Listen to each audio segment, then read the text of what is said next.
السلام عليكم، ازيكم عاملين ايه؟ ورجعت من فيديو جديد من سلسلة تكلفة الفدان. النهاردة هنتكلم عن تكلفة زراعة فدان البسلة.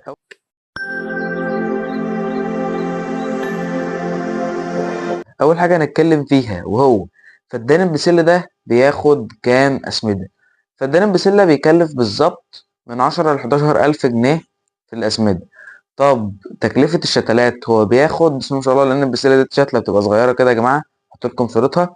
بياخد 100,000 شتلة، الفدان بياخد 100,000 شتلة، وده أكبر عدد شتلات تقريبا عملناها على السلسلة دي أصلا. فبياخد 100,000 شتلة، فبيكلف حوالي 4000 جنيه. فكده تكلفة زراعة البسلة بالتسميد 15,000 جنيه.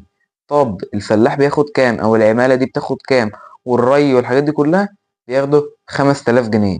في 5000 جنيه و15 كده 20,000 جنيه.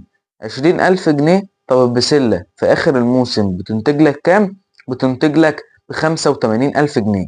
85,000 جنيه شيل منهم 20,000 جنيه، يعني انت كده كسبان من فدان بسلة 65,000 جنيه. والفدان بيقعد من 3 ل4 شهور حتى الحصاد، وبيطلع لك حوالي 5 طن بسلة، 5 طن أو 4 طن بسلة، وبتصل في بعض الأحيان ل6 طن.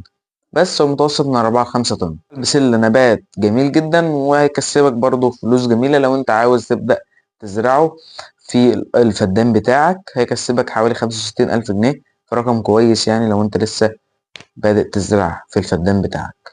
وبس انا بقول الكلام دوت للي عنده فدان وعاوز يزرعه، او بقوله للي واحد عاوز يشتري ارض ويزرعها فبقترح عليه زرع يزرعه. وبس متنسوش تحطوا لايك وسبسكرايب.